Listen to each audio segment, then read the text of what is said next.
Hello friends, എന്തൊക്കെയാണ് വിശേഷം? എല്ലാവർക്കും സുഖമല്ലേ? അപ്പോൾ നമുക്കിന്ന് ചിക്കൻ വെച്ചിട്ട് ഒരു അടിപൊളി റെസിപ്പി ഉണ്ടാക്കിയാലോ.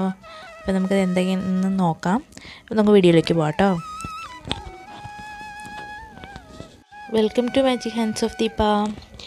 ഞാൻ ഒരു ചീൻചട്ടി ചൂടാക്കിയിട്ടുണ്ട്. അതിലേക്ക് നമുക്ക് 3 ടേബിൾ സ്പൂൺ വെളിച്ചെണ്ണ ഒഴിച്ച് കൊടുക്കാം. എന്നിട്ട് നമുക്ക് കുറച്ച് കടുക് ഇട്ട് കൊടുക്കാം. അളവൊന്നും നോക്കേണ്ട, കുറച്ച് കടുക് ഇട്ട് കൊടുക്കുക. എന്നിട്ട് നല്ലപോലെ പൊട്ടി കഴിയുമ്പോൾ അതിൻ്റെ ഇതിലേക്ക് നമുക്ക് ഗരം മസാല ഉള്ളത് ഇട്ട് കൊടുക്കാം. അപ്പോൾ അതിൽ ഞാൻ കുറച്ച് ഏലക്കയൊക്കെ ഇട്ട് കൊടുത്തിട്ടുണ്ട്. പിന്നെ നമുക്ക് തേങ്ങാക്കൊത്താണ് ചേർത്ത് കൊടുക്കുന്നത്. അപ്പോൾ തേങ്ങാക്കൊത്ത് ചേർത്തിട്ട് നല്ല മീഡിയം തീയിൽ വെച്ചിട്ട് നല്ല പോലെ ഗോൾഡൻ കളർ ആവുന്ന വരെ വഴറ്റിയെടുക്കുക. കുറച്ച് കറിവേപ്പിലയും കൂടി ഇട്ട് കൊടുക്കുക. നമുക്ക് അതിൻ്റെ കൂടെ കുറച്ച് കാന്താരി മുളക് ഇട്ട് കൊടുക്കാം. ഇനി നമുക്ക് ഇഞ്ചിയും വെളുത്തുള്ളിയും പേസ്റ്റ് ആക്കി വെച്ചിരിക്കുന്നത് ഇട്ട് കൊടുത്തിട്ട് അതിൻ്റെ പച്ചമണം മാറുന്നിടം വരെ നല്ല പോലെ വഴറ്റി കൊടുക്കുക. അപ്പോൾ തീ ഒന്ന് കുറച്ച് വെച്ചിട്ടുണ്ടെങ്കിൽ കരിഞ്ഞു പോകാണ്ട് പെട്ടെന്ന് വഴറ്റിയെടുക്കാൻ പറ്റും. അപ്പോൾ തേങ്ങ നല്ല മൂത്ത് വന്നിട്ടുണ്ട്. ഇനി നമുക്ക് അതിലേക്ക് കുറച്ച് പെരിഞ്ചീരപ്പൊടി ഇട്ട് കൊടുക്കാം കേട്ടോ. അപ്പോൾ നമുക്ക് ഒരു ടീസ്പൂൺ ഫുള്ള് പെരിഞ്ചീരപ്പൊടി ഇട്ട് കൊടുത്തിട്ട് നല്ല പോലെ വഴറ്റിയെടുക്കുക. ചെറിയ തീയിൽ വെച്ച് വഴറ്റിയാൽ മതി, അല്ലെങ്കിൽ പെട്ടെന്ന് കരിഞ്ഞു പോകും. ഇനി ബാക്കി പൊടികളൊക്കെ നമുക്ക് ഇതിൻ്റെ കൂടെ ചേർത്ത് കൊടുക്കാം. അപ്പോൾ ഞാൻ ഇപ്പോൾ കുറച്ച് മഞ്ഞൾപ്പൊടി ചേർത്ത് കൊടുക്കുന്നുണ്ട്. അളവൊക്കെ ഞാൻ മുകളിൽ എഴുതി വിടുന്നുണ്ട് കേട്ടോ, നിങ്ങളത് നോക്കി ചെയ്തോളൂ. ഇനി നമുക്ക് നല്ല എരിവുള്ള മുളക് പൊടി ചേർത്ത് കൊടുക്കാം. അപ്പോൾ എരിവുള്ള മുളക് പൊടി കുറച്ച് ചേർത്താൽ മതി. നമുക്കിനി കാശ്മീരി മുളക് പൊടി ചേർത്ത് കൊടുക്കാം കേട്ടോ. അപ്പോൾ അത് കറിക്ക് നല്ലൊരു കളർ ഉണ്ടാവും. അപ്പോൾ എരിവും അത്യാവശ്യം ഉണ്ടാവുള്ളൂ. അപ്പോൾ നമുക്കിവിടെ ഒരു 1.5 ടീസ്പൂണ് കാശ്മീരി മുളക് പൊടി ചേർത്ത് കൊടുക്കാം. ഇനി നമുക്ക് ഇത് നല്ലപോലെ വഴറ്റിയെടുക്കണം. ചെറിയ തീയിൽ വെച്ചിട്ട് വേണം വഴറ്റാൻ, അല്ലെങ്കിൽ പെട്ടെന്ന് കരിഞ്ഞ് പോകാൻ സാധ്യതയുണ്ട്. ഇനി നമുക്ക് കുറച്ച് മല്ലിപ്പൊടി ചേർത്ത് കൊടുക്കാം. അപ്പോൾ മല്ലിപ്പൊടി അത്യാവശ്യം 2 ടീസ്പൂണോളം ചേർത്ത് കൊടുക്കാം കേട്ടോ. അപ്പോൾ നല്ലപോലെ വഴറ്റിയെടുത്തതിന് ശേഷം നമുക്ക് കുറച്ച് ഗരം മസാലയും കൂടി ചേർത്ത് കൊടുക്കാം. അപ്പം 1 ടീസ്പൂൺ ഗരം മസാലയാണ് ഞാൻ ചേർത്ത് കൊടുക്കുന്നത്. ഇനി നമുക്ക് നല്ലപോലെ ചെറുതായിട്ട് അരിഞ്ഞു വെച്ചിരിക്കുന്ന തക്കാളി ചേർത്ത് കൊടുക്കാം. തക്കാളി ചേർത്ത് കൊടുത്തിട്ട് നല്ലപോലെ വഴറ്റിയെടുക്കുക. ഇനി നമുക്ക് കുറച്ച് ചൂടുവെള്ളം കൂടി ചേർത്തിട്ട് നല്ലപോലെ ഇളക്കി യോജിപ്പിച്ച് ചെറിയ തീയിൽ വെച്ച് വേവിച്ചെടുക്കാം. അപ്പോൾ തക്കാളിയൊക്കെ നല്ലപോലെ വെന്തുടഞ്ഞ് കിട്ടുന്നതാണ് കേട്ടോ. അപ്പോൾ നമുക്ക് കുറച്ച് ഉപ്പും കൂടി ചേർത്ത് കൊടുക്കാം.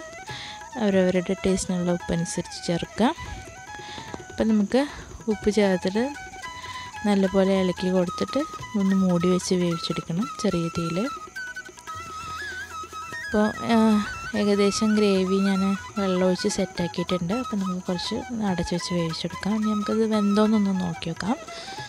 അപ്പോൾ ഇത് ഇപ്പോൾ തക്കാളിയൊക്കെ നല്ലപോലെ വെന്തുടഞ്ഞിട്ടുണ്ട് കേട്ടോ. അപ്പോൾ നമ്മൾ ചൂടുവെള്ളം ചേർത്തുകൊണ്ട് കറിക്ക് പച്ച ടേസ്റ്റ് ഉണ്ടാവില്ല.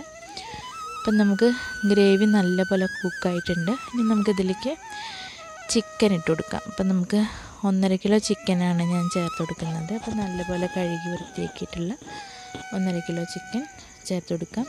പിന്നെ എൻ്റെ 2 മക്കൾക്കും ലെഗ് പീസ് ഭയങ്കര ഇഷ്ടമാണ്. അപ്പോൾ ലെഗ് പീസ് കട്ട് ചെയ്യാറില്ല, അങ്ങനെ തന്നെ വാങ്ങലാണ്. അപ്പോൾ ഞാൻ ചിക്കൻ ചേർത്ത് കൊടുത്തിട്ടുണ്ട്. ഇനി ഇതിൻ്റെ ഗ്രേവിയോടുകൂടി നല്ലപോലെ മിക്സ് ചെയ്ത് വയ്ക്കുക. എല്ലാ ചിക്കൻ്റെ ഭാഗത്തേക്കും ഗ്രേവി ആകുന്ന പോലെ നല്ലപോലെ ഇളക്കി കൊടുക്കുക. ഇളക്കി കൊടുത്തിട്ട് വെള്ളം വേണമെങ്കിൽ ഒന്ന് ഇത്തിരി ഒന്നിങ്ങനെ കൈ കൊണ്ട് ഇങ്ങനെ ഒന്ന് തളിച്ചു കൊടുത്താൽ മതി. എന്നിട്ട് നമുക്ക് ഇതൊരു മീഡിയം സൈസിൽ വെച്ചിട്ട് വേവിച്ചെടുക്കുക. ചിക്കൻ വേവുന്നതിന് വരെ ഇടയ്ക്കിടയ്ക്ക് ഒന്ന് ഇളക്കി കൊടുക്കണം കേട്ടോ, അല്ലെങ്കിൽ അടിക്ക് പിടിക്കാനുള്ള സാധ്യതയുണ്ട്. അപ്പം ജസ്റ്റ് ഒന്ന്, പിന്നെ ചിക്കൻ വേകുമ്പോൾ ചിക്കനിൽ നിന്ന് നല്ല വെള്ളം വരുമല്ലോ, അപ്പം നമുക്ക് ചാറ് ഏകദേശം കിട്ടും. അപ്പം നമുക്കൊന്നും കൂടി ഇത് വെന്തിട്ടുണ്ടോ എന്ന് നോക്കി വെക്കാം. അപ്പോൾ ഇത് ഏകദേശം 3/4 വേവ് ആകുമ്പോൾ നമുക്കിതിലേക്ക് ചിക്കൻ പൊടി ചേർത്ത് കൊടുക്കാം കേട്ടോ, ചിക്കൻ മസാലപ്പൊടി. അപ്പോൾ ഇത് ഏകദേശം ആയിട്ടുണ്ട്. അപ്പോൾ ഞാനിവിടെ മസാലപ്പൊടി ചേർത്ത് കൊടുക്കുകയാണ്. 2 ടീസ്പൂൺ ചിക്കൻ മസാല പൗഡർ ചേർത്ത് കൊടുക്കുന്നുണ്ട് കേട്ടോ.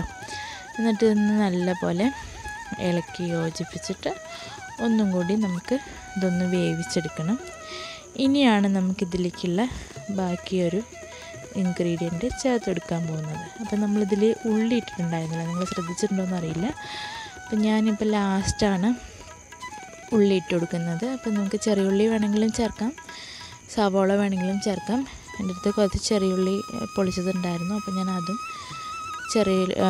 വെള്ളുള്ളിയും കൂടി മിക്സ് ചെയ്തിട്ടാണ് ഇടുന്നത്. അപ്പോൾ ഇനി നമുക്ക് ചെറിയ ഉള്ളി ചേർത്തതിന് ശേഷം കുറച്ച് കുരുമുളക് പൊടിയും കൂടി ചേർത്തിട്ട് നല്ലപോലെ ഉള്ളി സോഫ്റ്റ് ആവുന്നിടം വരെ വേവിച്ചെടുക്കുക. അപ്പോഴത്തേക്കും ബാക്കി ചിക്കൻ്റെ വേവും കൂടി കറക്റ്റാവും. അപ്പോൾ നമ്മുടെ ചിക്കൻ കറി ഓൾമോസ്റ്റ് ഇവിടെ റെഡി ആയിട്ടുണ്ട്. അപ്പോൾ നോക്കി നോക്കൂ, നല്ല എണ്ണയൊക്കെ തെളിഞ്ഞ് വരാൻ തുടങ്ങിയിട്ടുണ്ട് കേട്ടോ. അപ്പോൾ നമ്മുടെ ചിക്കൻ കറി ഏകദേശം ആയിട്ടുണ്ട്. ഇനി നമുക്കിതിലേക്ക് കുറച്ച് മല്ലിയിലയും കറിവേപ്പിലയും കൂടി ചേർത്ത് കൊടുക്കാം. അപ്പോൾ ഞാനിവിടെ ചെറുതാക്കി അരിഞ്ഞ് വെച്ചിരിക്കുന്ന മല്ലിയില ചേർത്ത് കൊടുക്കുകയാണ്. അതിൻ്റെ കൂടെ തന്നെ കുറച്ച് കറിവേപ്പിലയും കൂടി ചേർത്ത് കൊടുക്കുന്നുണ്ട്. അപ്പം നമുക്ക് കറിവേപ്പില ഭയങ്കര ഇമ്പോർട്ടൻ്റ് ആണ് ഇവിടെ. അപ്പോൾ കറിവേപ്പിലയും കൂടി ചേർത്ത് കൊടുത്തിട്ട് നല്ലപോലെ ഇളക്കി യോജിപ്പിച്ച് കൊടുത്ത് വയ്ക്കാം. അപ്പോൾ നമ്മുടെ ചിക്കൻ കറി റെഡി ആയിട്ടുണ്ട് കേട്ടോ. അപ്പോൾ ഇത്രയേ ഉള്ളൂ. നല്ല ടേസ്റ്റി ആയിട്ടുള്ള ചിക്കൻ കറിയാണ്. എല്ലാം ചോറിൻ്റെ കൂടെയും പൊറോട്ടയുടെ കൂടെയും ബാക്കിയുള്ള ദോശ അങ്ങനെയുള്ള ചപ്പാത്തിയോ പൂരിയോ അങ്ങനെ എല്ലാത്തിൻ്റെ കൂടെയും നമുക്ക് നല്ല കോമ്പിനേഷനാണ്.